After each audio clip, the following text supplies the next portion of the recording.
I'm 43 years old. Habesha. Um, Habesha, just I know Ethiopian or East African called Habesha. But when I was in Kenya, there's a course out of Ethiopia, but we very the next neighbor to Ethiopia. But in that time, we live in our community, which is belong to Oromo community. Few friends and a lot of in our group, they don't like to call it by Abashamis because there's an ethnic conflict or there's a lot of against the government in that time. So until I arrived in your city, the Habesha always, a lot of people they might discomfort to go call the Habesha. Mm-hmm. But I see a lot of friends who never been like, I'm not Habesha, I'm Oromo. Or there's a lot of word like that. But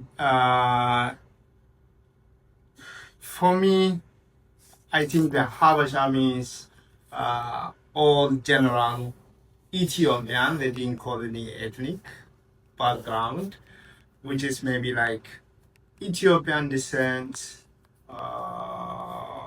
the dance, the injera, the music, who consumed that, who came from that background, I think Habesha represents that name, that culture. So for me, it's, I don't have that much problem is called the Habesha. Where were you born, and what was your journey to New York like? Where have you been in between? I was raised in Juma, Mm-hmm.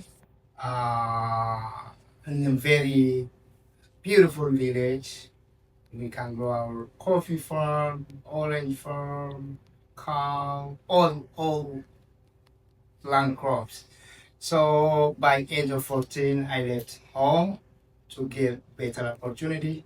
My dad passed away, so the family is like in collapse. So my first journey is to get a very good cash, which is mining industry. You can go between Sudan and Ethiopia. They call it Gambela. So you can go there by your luck. You can dig a gold and then gold mining. But that is very dangerous. And then there's a lot of disease. There's a lot of no clean water. There's a lot of security issue. From that, I left because the war between two ethnic groups and one breakdown. So I left another to Kenya and between Kenya and Ethiopia border. Like, I went another place to gold mining. That didn't happen, and then I went to Djibouti. From Djibouti to Yemen, from Yemen, I get arrested. Yemen, from Yemen, Saudi Arabia. In Saudi Arabia, we worked for almost 3 months, and then I caught. They deported me back to Ethiopia, and then I go to Kenya. In Kenya, 5 years. Uh-huh. From that, I arrived 2004 New York City. Wow, you've been a lot of places. Yeah. So then that time when you were like going from like Kenya to Yemen, Eritrea, Saudi, like that sounds like it was all in a very short time span. Yes. I'll tell you now. There's when I was in between Sudan and Ethiopia for gold mining, we most of them Anuak, Surma, this ethnic group who lives there. It's called Surma? Surma, yeah. Surma. Yeah. So they call us Habesha. Even in back home, a lot of people, if your color is different than them or come from the north part of, they call you Habesha. So, oh, Mangis or Habesha. So in that time, their life is very difficult and very short period. Yes. Going back to your childhood, like how many siblings did you have? In mom's side, like 7. My daddy had a different marriage. So So we have like almost 13 settling. Yeah. Oh. As most of them they live in Canada now. So I guess like going back to what you were saying about like being in Ngambela, I think that's a really interesting experience because from my understanding, the Oromo people, kind of like what you're saying, they are very proud to be Oromo and they're very aware of the oppression they've experienced from the Ethiopian government. But then you're going to an area where you're being perceived as Habesha. Is that what I'm understanding? Yes. So like, what was that like? Just like some they might not you like they identify you similar to them, whatever like they're not part of the culture of Habesha, we carrying around, we eat the same, we speak the same language, so they assume all that is the same, but we feel we can't define ourselves in that time, but still you give the same consequence. So it's because you speak Amharic? Yeah, you speak Amharic, and then maybe you wear the same, you celebrate the same, you eat the same food. Yes. You're culturally more similar to the Amara than to the people of Gambela, the Yes. Sarma. Yes. Growing up in Jimma, were you exposed to other ethnic groups? Like, did you go to school with people who weren't Oromo? Yeah. And if so, like, what ethnicities were they? In Jimma, particularly in Jimma city, we are very, very diverse city. It's a very big city, including Yemenis. There's Armenians, there's Indians, because of land crops. And then there's all from Ethiopia. There's Eritrean, there's the Sudan. We explore much more to other ethnic group, so we don't have any problem to that kind of conflict. But when we out of Jimma, we start feeling some like okay, well the rest of our Oromo group, maybe in Malaga, maybe let's say we are Oromo, we are not they take our culture, our freedom, something like that is happening when but we are aware they join this OLF, like Oromo Liberation Front. So then what you're saying like is like Jimma was very metropolitan and yes, like OLF was more prominent outside of the city basically. Yes. Okay. And then what is your religious background?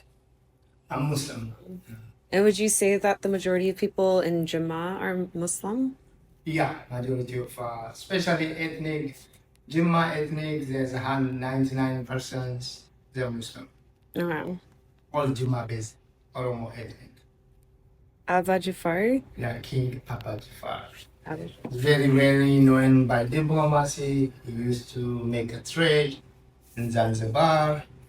He had them in Jimma, like metal manufacturing. On the topic of religion, how do you feel like Muslim or being Muslim interacts with your Habesha identity? Like, has there ever been tension with those identities? Or I can imagine being in a Muslim majority city, you feel very comfortable with both identities. But yeah, has there ever been like tension between those for you? For me, it's not that much personally, because one, I left back home when I was young. But after you left, you hear a lot of things. The Muslim who live in Ethiopia, even the news, they say when like not now, back in the day when Middle or Haile Selassie have been there. There's a lot of demonstration, even our holiday, they're not calendared by the government. And but now we don't see that. Although I think already solved it because of the struggle, the movement. I guess going back to like the word Habesha and like your upbringing, do you remember the first time you heard the word? I don't remember exactly where, But a lot of my friends, they are not comfortable being called Habesha. We joke a lot. You guys Habesha when we work together, say, especially this happened after the Derg regime collapse. Mm. Why, especially after dirt? Because it's a federal ethnic based political party that have been assembled. So everybody, instead of called one definition of Habesha, no, I'm not Habesha, I'm Oromo, I'm Somali, I'm like that. Before that, I think nobody, it's not mainstream language. It's mostly, we Ethiopian, we Habesha. Our Jima have a kingdom, it's very strong. So we are not Ethiopian in that time. After that, community came by force to unite it to create modern Ethiopia, whatever today we see in Ethiopia. In that struggle, there's a lot of people going to war. If you see the story, all around places have been fight, but Jimma, the king of Ajifar, he heard the military coming, blah blah. So are we fighting or what? So he sent his intelligence, whatever, to study what they have, what they want. They're Christian, we are Muslim, blah blah. Finally, without going war, there have been negotiation. They say, okay, what do you want from us? He said, like, okay, you have to stay in continent of Ethiopia. He said, okay, you don't have to come. We can administrate ourselves. You can't bring the church.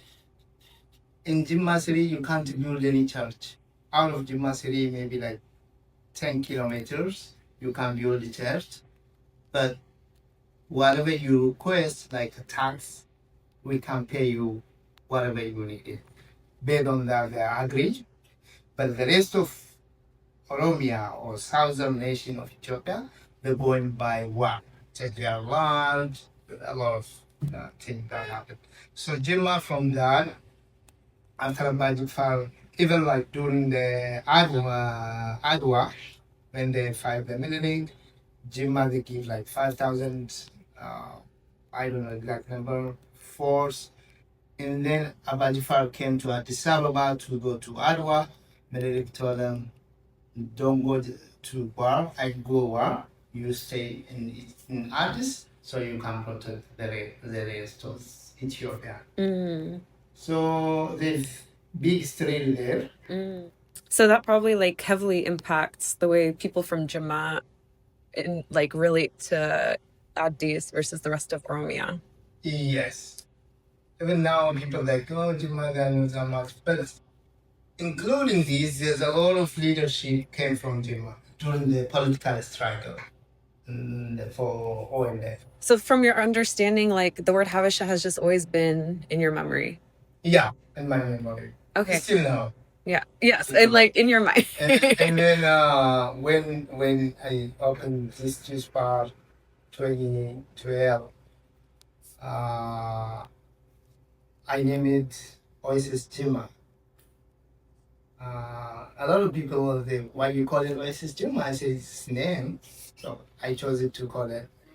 After that, they call Ethiopian Cafe under like Oasis Jima plus Ethiopian Cafe. Yeah. There's a lot of friends and like colleagues from different states, Oromo youth. How you gonna add Ethiopia to your business? Do you feel like you added Ethiopia because you wanted to, or was it commercially beneficial? Actually, I did that. One of my friends, she helped me to create a Facebook page. Okay. And then she said, this is Jima Ethiopian Cafe. But like, I can't remove it. She already created it. Gotcha. So it was an accident. Do you think your understanding of the word has changed as your environment has changed? Yeah, don't have been changed. Can you talk more about that? Yeah, a lot. Habesha means for me now, the way I understand, everybody they have their own culture, they have their own identity inside the Ethiopia, inside the Habesha community, inside the Habesha community. But the other people, they don't know that much details what inside the Habesha issue, inside the Habesha, like this and that and that. They know about the Habesha, they never been colonized. The only country had a king. We proud not to being colonized by European. Our dad, our grandfather will fight that. This make us united. If they call us outside, they call us Habesha, why we have to be uncomfortable. So this is not individual name. This is like, let's say United Nations. Oh, let's say this New York. Are you New Yorker? I live in New York. I have a New York license. Maybe Harlem, whatever, like unique.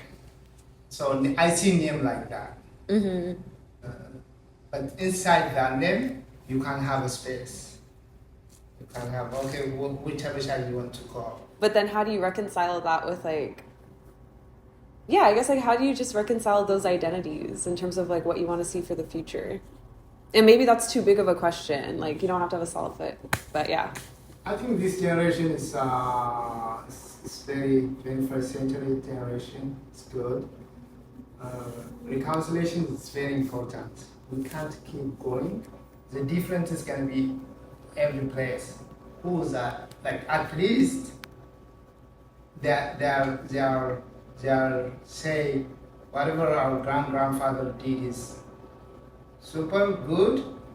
So we have to keep doing that, or I have to come. Okay, if our grandfather did that, maybe that time was like, it's not the way we think today, and it's not 21st century, there's no technology, there's no blah blah. They can't explain it. Right. So what the society need now is not get them cut their hand. No, they already passed. But this generation, in the other side, they have to come explain. If they have to say apology or forgiveness, so how are we gonna live from now point? We are the same human being, the same culture, the same city, the same geographically, even like maybe 100 miles each other. It's very close. We share the same resource. The population is more bigger, more rapidly. We don't have a space unless we come tackle our own problem. To get a power, you don't have to kick the wound. In terms of the representation of like the word Habesha, do you think that like the clothing, the beauty features, do you think those resonate with what's represented for the Oromo community? Like I'm thinking like hairstyles, jewelry, clothing, even like skin tone, facial features, hair texture. Do you think it's reflective of the Oromo community? Yes, I do that because we live very neighbor. We share the culture. The Oromo culture go to Amara, the Amara culture go to Sudan, the Sudan culture to the travel, because we are not far from the sea or something like that. Well, we can come up with that if we don't like Habesha. But the Habesha is, I think we can settle with that. But still, we can have more debates. No, I mean, no. That's what I'm saying is like you should say what you believe. You shouldn't want to engage in debate just because you feel like no. Like if you think no, this is the word, just like use it. That's your opinion. Yeah. So I guess this is going to be two parts because the word Habesha, I'm sure it changes with your environment. So like how did it change when you were like in Africa versus the Middle East versus now in America? Like how did people perceive you? Were there any like I don't know, were there assumptions people made? Did they treat you a certain way because they had ideas of who you were? Yeah, big change, very big change. Seed, fertilizer, the agriculture people is before sustain. You grow your own food. It's not commercial, it's not for sale. Now people, when they buy seed, fertilizer, pesticides, they push to sell something. The cow, because when they start to sell the whatever they produce, everybody produce it in that time very cheap. Even if they sell it, they can't afford to pay back. So they have to buy their cow, their goats, livestock. So that's the one change. Even when I go from here, they assume, okay, from America, you have a lot of money, you change. So, like, the way you started it is like when you left, people often like would ask you like, why did you leave, basically. Yeah, why you leave, why you left your dad farm. Oh. And then when you came to the United States and, you know, this became home, like, how did your identity kind of shift here? And I think especially in relation to just the other Black diaspora, whether they're Caribbean, African American, like, how did you start understanding your Habesha identity in relation to these other identities? Yeah, it was very challenging. First, I'm talking about myself. First, I've been waiting for 5 years, more than 5 years, to come here. Every day I dream about America, we talk about America, but we don't know any actual thing. We just by seeing the movie, the best countries, the best clothes, the best technology, everything. But arriving in your city is very disappointing. When we come here, you know, like regular, you work and then you get whatever. So there's a gap between you dream to be back home or to stay here. So the getting gap, big gap. So by end of here you settled as like, you know, individual community. So there's no, it's very hard, even if you can afford to go back because the culture has changed, the landscape has changed, the value when you're young, you are expected that change. Like, how would you say that, like, your Habesha community in New York has developed then? HABESHA communities are very, very beautiful. In the beginning, very involving with the different, you know, friends. And later on, when I opened my own business, I just focusing on the business. And then I equally see all this group, and that group, and that group. So that's beautiful. How long were you here before you opened your business? 8 years. And did you, like, when you first came, did you know that's what you wanted to do, was open a business? No. Okay. What was your idea when you first got here? My first idea to go to school and then maybe pilot or make a ground technician for plane or to maybe nurse. Wow. So I did both. I go nursing school. I didn't pass. So I left that and then I would go work airport. From airports, different, like from wheelchair pusher to baggage handling to customer service, finally to bus driver, finally to close to my first goal. And then I went to fueling aircraft, put the gas to the plane. I worked there for 5 years. When you got here, did you seek like a Habesha community, or did you just like make friends slowly and like over time it more organically developed? Yeah, they were make organically developed. I didn't go in the community at all. And then now, how do you feel you are in relation to the community? Now, I used to join the Muslim community back in the day. I left them. After that, I didn't join any community. But if they have events, I cater for them. Mm. I go for support. Other than that, I don't have that much.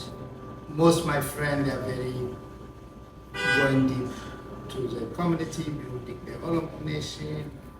Oromo Nation means oil lift. Oil lift is called Oromo Liberation Front. You want to liberate Oromo. But that's not realistic.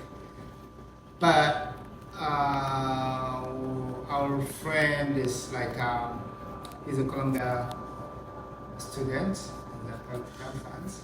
He went to Ethiopia. He get arrested. But So he went back to Oromia, became a politician, and got arrested. yeah, And this was all recently. yeah, Wow. Is he still imprisoned? he get out of prison. When our Hachalu Mudesa, the very Mudesa, he assassinated, and then he get arrested. Yeah. Oh. He's assassinating 2021, I think 2019, 2020. What was your transition like coming to America and like realizing that you're being perceived as black here? And like, if you could talk about that. Yeah, well, we didn't expect to feel that when we come here. We already have our own big issue, especially as inside Ethiopia, you have been fighting on your own government. Yeah. Like Oromo, blah, blah, you said you're fighting your own government.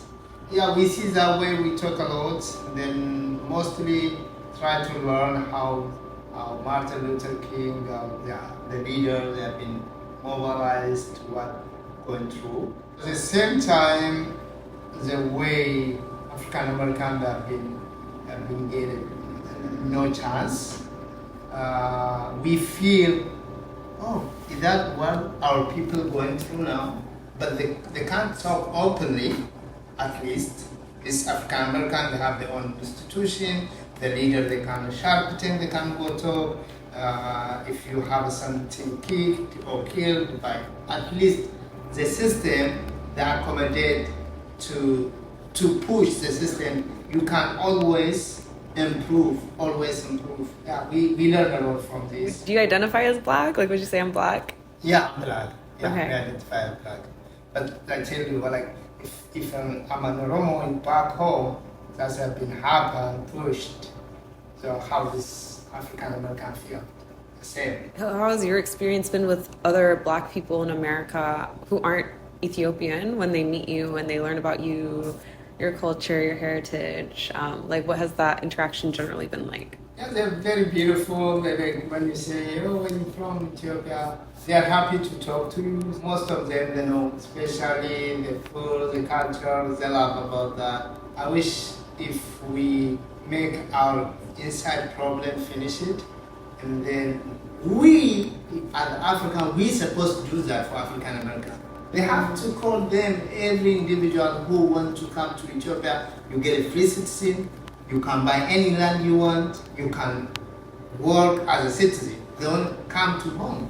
But the African, they have been very disappointed us, especially the leadership. We came from nowhere to Africa, to this country. We built this country. We work very hard, but our leader, they don't recognize that. Any last thoughts you'd like to share on like your perspective on the word Habesha, this identity, and especially being Oromo? If there's anything you want people to know about your culture, about your identity as it relates to this project. There's a call one beer. Actually, I have. Okay. Okay, the beer is called Habesha. I don't have a beer, but I have the logo. From that point, the way I see Habesha is similar to something like that. Other people say, oh, this belongs to us. You call it Habesha, or under our name, or under our, supremacy or whatever. So we don't accept that. This Habesha means all who live that region. That's what I say in the beginning. We have to know who named it. The Addis Ababa is not bad name. It's new flower. But the Oromo who don't want to accept Addis Ababa, Addis Ababa, they have a name first. Someone came to conclude about having nothing ethnic background. Beautiful East African society, culture. Beautiful. Amazing. Okay, well, thank you so much for your Thank you very time. much.